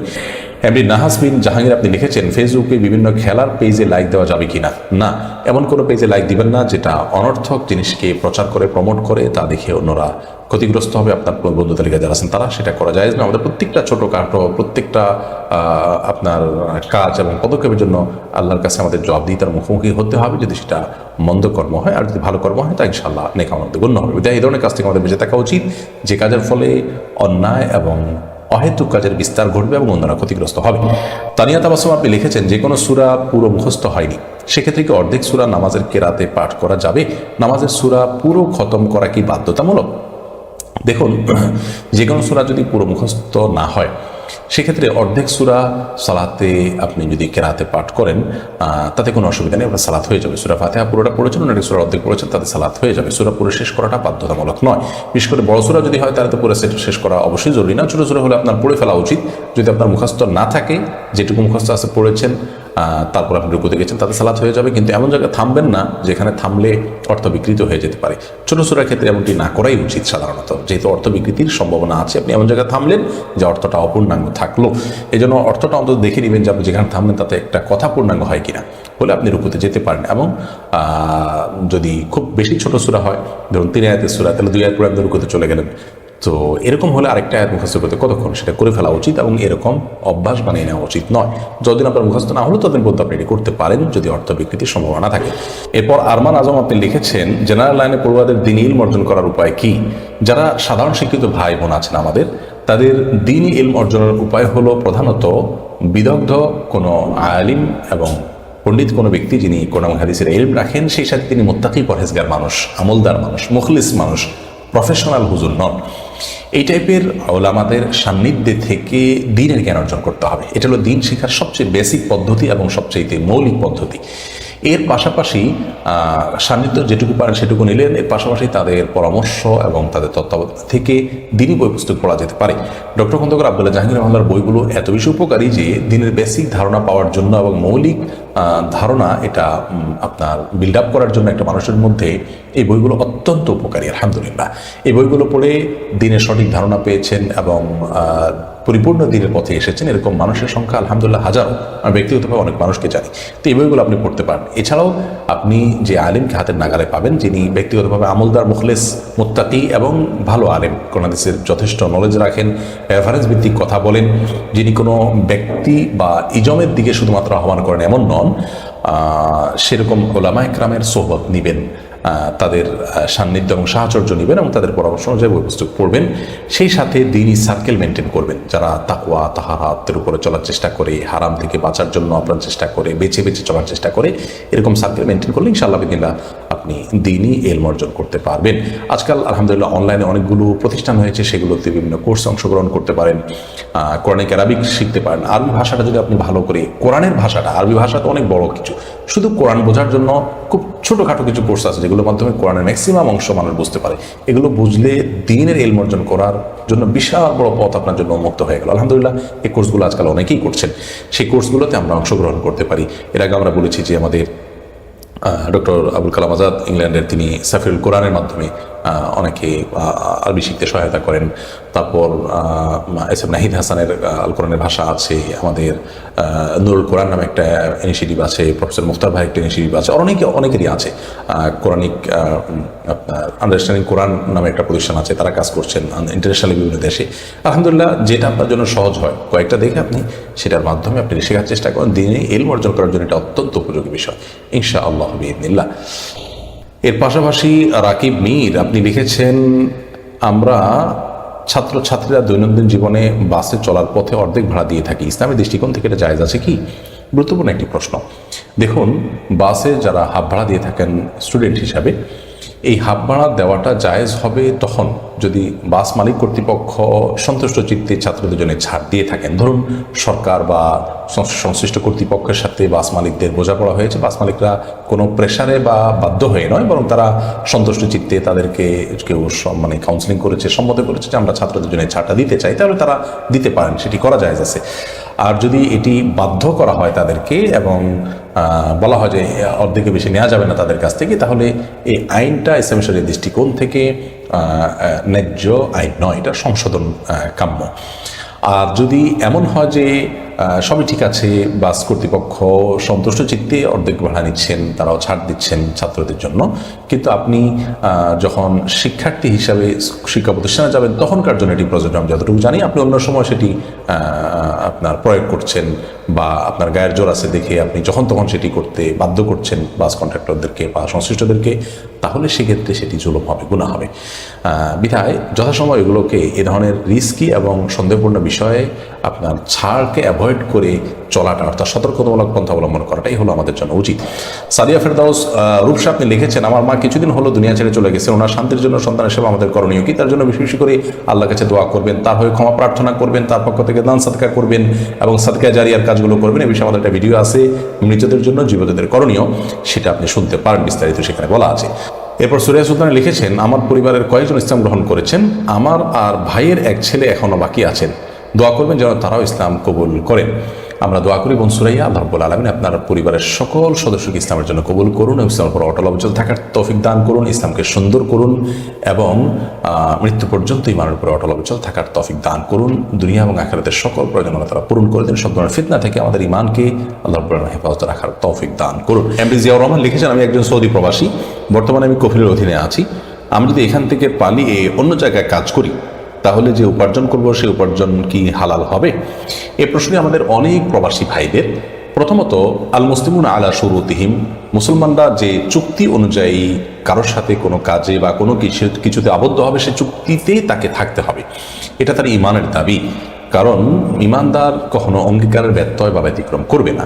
আপনি কোনো দেশে যাবেন, কোনো ব্যক্তির অধীনে কাজ করবেন, এটা চুক্তির অধীনে যাবেন, চুক্তি যতদিন থাকবে ততদিন পর্যন্ত আপনার চুক্তি রক্ষা করা উচিত এবং কর্তব্য। চুক্তি ভঙ্গ করে আপনার ব্যক্তিগত সুবিধার জন্য আপনি অন্য কোথাও চলে গেলেন, অন্য কোনো কাজ করলেন, সেটি অনর্থক কাজ এবং তাকওয়ার খেলাফ কাজ। সন্দেহাতীতভাবে কোনো কোনো ক্ষেত্রে যার সঙ্গে চুক্তি হয়েছে তিনি নিজেই চুক্তি ভঙ্গ করেছেন এবং তিনি নিজেই অন্যায় করছেন, তাহলে সেক্ষেত্রে আপনি তার থেকে সরে গেলে আপনি গুনাহগার হবেন না। এটা হলো তার সঙ্গে আপনি চুক্তি ভঙ্গ করে সরে যাওয়াটা আপনার জায়েজ হবে কিনা সে বিষয়ে। উপার্জনের বিষয়টা যদি আমরা আসি তাহলে সেক্ষেত্রে উপার্জন হালাল হওয়াটা নির্ভর করে আপনি কিভাবে উপার্জন করছেন তার উপরে। আপনি একটা হালাল কাজ করে উপার্জন করছেন তো আপনার উপার্জন হালাল হবে। আপনি কফিলের বাইরে গিয়ে উপার্জন করছেন সেজন্য আপনার উপার্জন হারাম হয়ে যাবে এমন নয়। আবার কফিলের অধীনে থেকে কেউ যদি এমন কোনো কাজ করে যে কাজটা হারাম কাজ, কফিল তাকে সে কাজ করাচ্ছেন কথার কথা, তাহলে সেটি তার জন্য হালাল নয়, সে উপার্জন তার জন্য হালাল নয়। তাহলে আপনি কি কাজ করছেন এটা হলো এক্ষেত্রে দেখার বিষয়, তার উপর নির্ভর করবে আপনার উপার্জনটি হালাল হওয়া বা না হওয়া। তাহলে খোলাসা কথা হলো, পালিয়ে যদি কাজ করেন তাহলে আপনার উপার্জন হারাম হয়ে যাবে না, যদি উপার্জনটা হালাল পন্থায় হয়ে থাকে এবং হালাল কাজ করে হয়ে থাকে। তবে পালানোটা আপনার জন্য অবশ্যই একজন ইমানদার হিসেবে নাজায়েজ কাজ, অন্যায় কাজ। যদি আপনি একটু নিজের স্বার্থের কারণে একটু বেশি ভালো পাওয়ার জন্য আপনি করেন, আর যদি যেমনটা আগে বলেছি যে আপনার কফিল বা আপনার মালিক তিনি নিজেই চুক্তি লঙ্ঘন করেছেন এবং জুলুম করছেন, সেখান থেকে বাঁচানোর জন্য আপনি সরতে বাধ্য হয়েছেন, কারণ এই মুহূর্তে আপনি চাইলে দেশে আসারও সুযোগ নেই, তাহলে সেটি সম্পূর্ণ ভিন্ন কথা। তবে যে দেশে আছেন সে দেশের আইন, নিয়ম, শৃঙ্খলা শরীরের সাথে কন্ট্রাডিক্টরি না হলে সেগুলো মেনে চলা আমাদের দায়িত্ব এবং কর্তব্য। এরপরে প্রশ্ন হলো, ইমরান হোসেন পলাশ আপনি লিখেছেন, আমি একজন বিশ্ববিদ্যালয়ের শিক্ষক, বিশেষজ্ঞ হিসাবে বিভিন্ন সুদী ব্যাংকের নিয়োগ পরীক্ষার সাথে জড়িত হলে, যেমন পরীক্ষা চলাকালীন পরিদর্শন, পর্যবেক্ষণ, পরীক্ষার খাতা মূল্যায়ন ইত্যাদি, সেই কার্যক্রম থেকে প্রাপ্ত ইনকাম কি হারাম হবে? ভাই ইমরান হোসেন, আপনি আলহামদুলিল্লাহ বিশ্ববিদ্যালয়ের শিক্ষকতা করছেন, এর পাশাপাশি আপনাকে যে কাজটি করতে হয় মাঝে মধ্যে বা যে কাজটি আপনি করেন তা হলো সুদী ব্যাংকের নিয়োগ পরীক্ষায় অংশগ্রহণ করে থাকেন, পরীক্ষা গ্রহণ করার কাজে। এক্ষেত্রে যাদের পরীক্ষা নিচ্ছেন তাদের কাজ যদি হয় সুদের কাজে প্রত্যক্ষভাবে সহযোগিতা করা, তাহলে সেক্ষেত্রে আপনি তাদেরকে নির্বাচন করে দেওয়া মানে হলো সুদী কর্মকাণ্ড পরিচালনার ক্ষেত্রে আপনি ভূমিকা রাখা, সহায়তা করা, যে কাজটি জায়েজ হবে না। আল্লাহ রাব্বুল আলামিন সূরা মাইদার মরাইতে বলেছেন, ওয়ালা তাআওয়ানু আলাল ইসমি ওয়াল উদওয়ান, তোমরা গুনাহ এবং সীমালঙ্ঘনের কাজে এক অন্যের সহযোগিতা করা। নবী করিম সাল্লাল্লাহু আলাইহি ওয়াসাল্লাম সহিহ মুসলিম হাদিসে বলেছেন যে সুদের সাথে সংশ্লিষ্ট যারা আছে তাদের প্রতি আল্লাহ তাআলা লানত বর্ষিত হয়। অতএব আপনার এই কর্মকাণ্ডটা সুদের সাথে প্রত্যক্ষ সহযোগিতা হয়, বিধায় আমরা বিনয়ের সাথে আপনাকে অনুরোধ করবো এই কর্মকাণ্ড থেকে আপনি বিরত থাকুন এবং আল্লাহর দেয়া হালাল রিজিক অল্প হলেও তার উপর আপনি তুষ্ট থাকুন, ইনশাআল্লাহ তাআলা আপনার সন্তুষ্ট থাকবেন। এরপরে প্রশ্ন হলো, ইসলামী বই মেলা নিয়ে অনেকে প্রশ্ন তুলেছেন যে ইসলামী বই আবার কি? বই তো বই, এ বিষয়ে আপনার মতামত জানতে চাই। দেখুন, কিছু লোক আছে দেখবেন যে তারা সব বিষয়ে পণ্ডিতি করবার অপচেষ্টা করে, এবং এই শব্দটি আমি ব্যবহার করতে বাধ্য হলাম, কারণ প্রায় দেখবেন যে মুসলিম আর অমুসলিম আবার কি, এ সমস্ত ভেদাভেদ না করে আমরা সবাই তো মানুষই, এরকম একটা কথা অনেকে বলার চেষ্টা করে। এই কথাগুলো শুনতে অনেক ভালো শোনা যায়, মনে হয় যে অতি উদার মানসিকতা থেকে এগুলো বলা হয়। দেখুন, মানুষের মধ্যে পার্থক্য, ব্যবধান চিন্তার কারণে, কর্মের কারণে হয়ে থাকে। এই বাস্তবতাকে অস্বীকার করা এটা হাস্যকর বিষয় ছাড়া কিছু হতে পারে না। বই তো বই, ইসলামী বই আবার কি, ইসলামী বই মেলা আবার কি, এটা করে আবার মূল বই থেকে পার্থক্য কেন করতে হবে? এই প্রশ্ন যারা করেন তাদেরকে যদি বিনয়ের সাথে প্রশ্ন করা হয় পাল্টা, যে বিজ্ঞানের বই সেটাও তো বই, তাহলে বিজ্ঞানের বই বলতে আলাদা আবার বিজ্ঞান বই কেন বলতে হবে? তেমনিভাবে কবিতার বই সেটাও তো বই, আবার কবিতার বই বলে আলাদা কেন করতে হবে সেটাকে? এভাবে যদি প্রশ্ন করা হয় তো হাজারো প্রশ্ন তোলা যাবে এবং এই ক্যাটাগরিগুলো করাকে অযৌক্তিক দাবি করা যাবে, কিন্তু এই দাবিটা নিছকই হাস্যকর হবে। ঠিক তেমনিভাবে ধরুন বিজ্ঞানের বইয়ের কোনো মেলা হচ্ছে, এটা যদি কেউ বলেন যে এটা বইমেলা বললেই তো আবার বিজ্ঞান বইমেলা কেন বলা হবে, এই কথাটা যেরকম অত্যন্ত হাস্যকর, ঠিক একইভাবে ইসলামী বইমেলা নিয়ে প্রশ্ন করা বা প্রশ্ন তোলাটা একইভাবে হাস্যকর। কিছু মানুষের মূলত ইসলাম এবং মুসলমানদের নিয়ে অ্যালার্জি আছে। আল্লাহ রাব্বুল আলামিন তাদেরকে হেদায়েত দান করে আমরা দোয়া করি, এবং তাদের এই সমস্ত হাস্যকর কথা থেকে যা যেন ফিরে আসেন এবং তারা এই অবস্থান থেকে যেন সরে যান, সে দোয়া আমরা করি। মনে রাখা উচিত যে আমরা যারা এই কথা বলছি, অর্থাৎ আমাদের যে সমস্ত ভাইরা কথা বলছেন, তাদেরকে দেখবেন যে মুক্তমনা বই বা মুক্তমনা লেখা এ জাতীয় অনেক টার্ম তারা ব্যবহার করে থাকেন। তো তাদেরকে যদি প্রশ্ন করা হয় বই তো বই, আবার মুক্তমনা আবার কি? যে বই লিখছেন তিনি তার মতো করে লিখছেন, তিনি তার চিন্তাকে সেখানে প্রতিফলন ঘটাচ্ছেন। তো আপনারটাকে আলাদা করে মুক্তমনা বলার যৌক্তিকতা কি? আপনি একটা যুক্তি হয়তো দাঁড় করাবেন, তো আপনার যুক্তির ভিত্তিতে সেটাকে যেরকম আপনি একটা বিশেষ ক্যাটাগরিতে ভাগ করছেন, ইসলাম নিয়ে লেখালেখি আছে সেই বইগুলোকে ইসলামী বই হিসাবে আলাদা করারও সুযোগ আছে। হ্যাঁ, যদি সেকুলার সমাজ ব্যবস্থা না থাকতো তাহলে সেক্ষেত্রে ইসলামী বলতে আলাদা বইমেলার করার প্রয়োজন হতো না। মূল বইমেলাতে ইসলামী বইমেলার প্রবেশের ব্যাপারে যদি নানা রকমের ঝামেলা এই তথাকথিত মুক্তমনা বন্ধুরা না করতেন, তাহলে সেক্ষেত্রে বোধ হয় আলাদা করে ইসলামী বইমেলা করার খুব একটা প্রয়োজন হতো না। আলহামদুলিল্লাহ, এই বইমেলা দীর্ঘদিন থেকে হচ্ছে এবং এটা টিকে থাকুক আমরা সে কামনা করি। বাংলাদেশ সরকার, বিশেষ করে ইসলামী ফাউন্ডেশন সরকারের গুরুত্বপূর্ণ একটা প্রতিষ্ঠান, আলহামদুলিল্লাহ প্রতিষ্ঠানে আয়োজন করে যাচ্ছে। এর মাধ্যমে মানুষ আলোকিত হচ্ছে, ইসলামের সঠিক চিন্তাধারাগুলো জানতে পারছে। এই বইমেলার উত্তরোত্তর সমৃদ্ধি এবং কেমন পর্যন্ত যেন টিকে থাকে সেই দোয়া আমরা আল্লাহর কাছে করছি। যারা অহেতুক প্রশ্ন করছেন তাদের হেদায়েত কামনা করছি, এবং তাদের এই প্রশ্ন, এই দাবি যে নিছকই হাস্যকর সেটা বোধহয় আমাদের কারোরই বুঝতে আর বাকি নেই। মারুফ হাসান লিখেছেন, সম্প্রতি টিএসসিতে এক শ্রেণীর লোক গানের আয়োজন করেছে। গানের একটা কলি হলো এরকম, লা ইলাহা ইল্লাল্লাহ মানুষ কুরবানি মাশাআল্লাহ।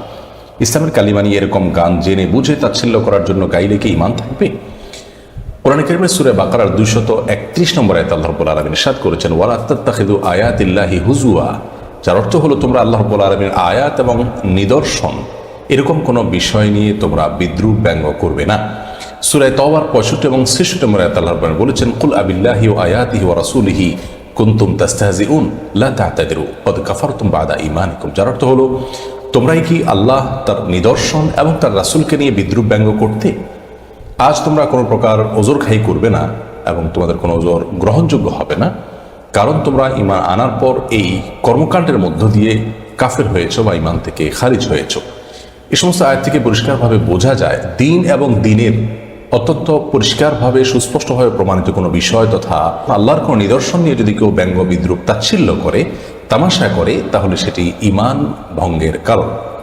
এবং এই বিষয়ে সারা বিশ্বের সমস্ত স্কলারগণ, সমস্ত ওলামা ইকরাম একমত যে এটি ঈমান ভঙ্গের অন্যতম একটি কারণ। বিধায় দিনের কোনো বিষয় কেউ পালন করলো না, এটি ঈমান ভঙ্গের কারণ না হলেও সেটি নিয়ে যদি বিদ্রূপ ব্যঙ্গ করা হয়, ঠাট্টা করা হয়, তাচ্ছিল্য করা হয়, তাহলে তার ফলে মানুষের ঈমান থাকবে না। এ বিষয়ে আমাদেরকে অনেক বেশি সাবধান হতে হবে। আল্লাহ তাআলা আমাদেরকে হেফাজতে রাখুন। আর যদি কেউ দিনকে ব্যঙ্গ বিদ্রূপ বা তাচ্ছিল্য করার উদ্দেশ্য ছাড়া অন্য কোনো উদ্দেশ্যে করে থাকে, তথাপি সেটি গুনাহের কারণ কালিমাতুত তাওহীদ, এটিকে সম্মান করতে হবে। এটিকে যদি কেউ অসম্মান করে, অপমান করে, তাচ্ছিল্য করে আর নিজেকে সে মুসলিম দাবি করে, তাহলে তার কোনো সুযোগ নেই। আর মুসলমান সমাজে এ ধরনের কর্মকাণ্ড যারাই করবে তাদের বিচার মুখোমুখি করা মুসলমানদের দায়িত্ব এবং কর্তব্যের অংশ, অন্যথায় আমরা সকলে গুনাহগার হতে পারি। আল্লাহ তাআলা আমাদেরকে হেফাজত রাখুন। এরপর শাহরিয়ার তনয় প্রশ্ন করেছেন, আমার বাসায় পাহারা দেওয়ার জন্য কুকুর পালন করি, 2টা মেয়ে কুকুর হওয়ায় তাদের বাচ্চা আমার পক্ষে রাখা সম্ভব হয় না। আমি যদি তাদের বাসা থেকে দূরে রেখে আসতে চাই তাহলে কি গুনাহ হবে? দেখুন, যদি আপনি আপনার জন্য সেটি রাখাটা কঠিন হয়, এই জন্য অন্য কোথাও রেখে এসেছেন যে অন্য কেউ লালন পালন করবে, কিংবা সেটা নিজের মতো চলে করে খাওয়ার মতো হয়, সেই হিসাবে তাকে অন্য তার মতো করে চলে ফিরে বাঁচার উদ্দেশ্যে রেখে আসেন, তাহলে সেটি জায়েজ আছে। কারণ আপনি তার সবগুলো যে বহন করতে বাধ্য, ব্যাপারটি সেরকম নয়। আর যদি একেবারে ছোট বাচ্চা হয় তাহলে সেক্ষেত্রে তার মা থেকে তাকে পৃথক করে দিলে সে মুখোপরিত হতে পারে, ক্ষতিগ্রস্ত হতে পারে। তাহলে মা সহ আপনি রেখে আসতে পারেন প্রয়োজনে এমন কোনো স্থানে যেখানে তার ধ্বংস বা মৃত্যু নিশ্চিত হবে না, বরং সে চাইলে তার মতো করে বেঁচে থাকতে পারে, উপকরণের ব্যবস্থা করতে পারে। এরকম অবস্থায় আপনি এটি করতে পারেন। আপনার বাসায় কুকুরের বাচ্চা হয়েছে দেখে আপনি সেগুলো সবগুলোকে রাখতে বাধ্য, ব্যাপারটি এরকম নয়। আর বাসার ভেতরে কুকুর রাখা তো গুনাহের কথা আপনারা নিশ্চয়ই জানেন। বাইরে আপনি হয়তো এটাকে পাহারাদারির কাজে রাখতে পারেন, সেক্ষেত্রে আপনার যদি সমস্যা তৈরি হয় সেই সমস্যা থেকে উত্তরণের পথ আপনি অবশ্যই খুঁজতে পারেন, তাদের ক্ষতির কোনো পথে পা বাড়ানো ছাড়া।